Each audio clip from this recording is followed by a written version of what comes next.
राजस्व विभाग के अधिकारियों के कार्य विभाजन को लेकर सरकार द्वारा बनाई गई नीति पर रीवा के राजस्व अधिकारियों ने आपत्ति दर्ज कराते हुए अपनी मांगों से संबंधित ज्ञापन पत्र आज कलेक्टर को सौंपा है। उन्होंने मध्य प्रदेश के मुख्यमंत्री और मुख्य सचिव के नाम ज्ञापन पत्र सौंपते हुए पहले सरकार से कार्य विभाजन को लेकर बायलॉज तैयार करने सहित संसाधन उपलब्ध कराने की मांग की है।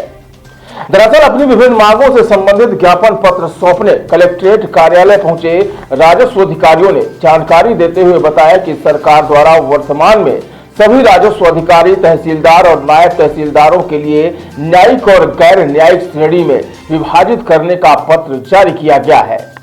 उन्होंने कहा कि हमारा संवर्ग संसाधनों की कमी से पहले से ही जूझ रहा है। हमारे राजस्व न्यायालय में ऑपरेटर और प्रवाचकों की कमी है, लेकिन यह जो कार्य विभाजन किया जा रहा है, इससे जो गैर न्यायिक कार्य करेंगे उनके लिए संसाधनों की सुनिश्चितता नहीं की गई है।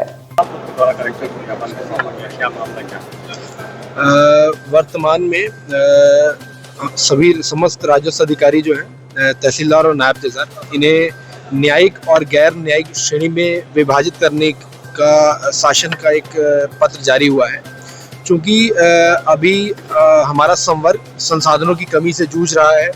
हमारे राजस्व न्यायालयों में ऑपरेटर्स की कमी है, प्रवाचकों की कमी है, और ये जो विभाजन किया जा रहा है इसमें जो गैर न्यायिक कार्य करेंगे उनके लिए संसाधनों की सुनिश्चितता नहीं की गई है। उनके लिए न कंप्यूटर सिस्टम, उनके लिए बैठने के स्थान, उनके लिए प्रवाचक, ऑपरेटर, इस प्रकार के किसी प्रकार के प्रावधान नहीं किए गए हैं।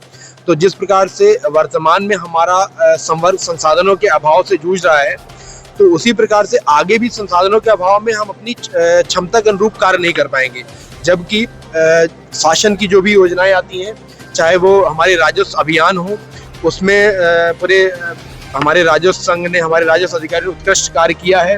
चाहे भारत सरकार की योजना हो, चाहे वो स्वामित्व की योजना हो, चाहे फार्मर रजिस्ट्री का कार्य हो, इन सभी योजनाओं में आप सभी को ज्ञात कराते हुए बड़ा हर्ष का विषय है कि मध्य प्रदेश पूरे भारत में प्रथम स्थान पर है फार्मर रजिस्ट्री के मामले में। तो वो कहीं ना कहीं हमारे पटवारियों की मेहनत है, हमारे राजस्व अधिकारियों की मेहनत का परिणाम ही है। स्वामित्व में योजना में आपने देखा होगा कि भारत शासन के द्वारा हमारे कलेक्टर साहिबान को सम्मानित किया गया, तो वो कहीं ना कहीं हमारे पटवारियों की, हमारे राजस्व अधिकारियों की मेहनत है। तो हमारा संवर्ग इसी की मांग करता है कि शासन अपने जो भी कार्य कराना चाहता है वो पूरा संवर्ग सहर्ष उनके लिए तैयार है, परंतु पहले हमारे लिए संसाधन हो, पहले उनके लिए विधिवत बायलॉज बन जाए, उसके बाद इस प्रकार के विभाजन को किया जाए। अन्यथा उससे कहीं ना कहीं आम जन का ही अहित होगा और इससे कहीं ना कहीं हमारा संवर्ग पीड़ित होगा। अभी क्या अभी चूंकि माननीय मुख्य सचिव महोदय, माननीय मुख्यमंत्री महोदय के नाम से कलेक्टर महोदय को ज्ञापन दिया गया है और हमारा संघ इसमें कल पीएस महोदय के समक्ष चर्चा हुई है और आज हमारी कार्यकारिणी इस पर आगे किस प्रकार से हमारी कार्य योजना रहेगी इस विषय में हमारा संघ आज निर्णय लेगा। उन्होंने कहा कि उनके लिए ना तो कंप्यूटर सिस्टम उपलब्ध कराए गए और ना ही बैठने की व्यवस्था, साथ ही प्रवाचक और ऑपरेटर का भी इंतजाम नहीं किया गया। ऐसे में हम संसाधनों के अभाव में क्षमता के अनुरूप कार्य नहीं कर पाएंगे। उन्होंने मांग करते हुए कहा कि पहले सरकार जो भी कार्य कराना चाहती है उसके लिए संसाधन उपलब्ध कराए, फिर कार्य का विभाजन किया जाए। फिलहाल राजस्व अधिकारियों द्वारा सौंपे गए ज्ञापन को लेकर कलेक्टर प्रतिभा पाल ने कहा कि यह एक नीतिगत विषय है, इसमें जो भी शासन के निर्देश होंगे उसके अनुसार कार्रवाई की जाएगी।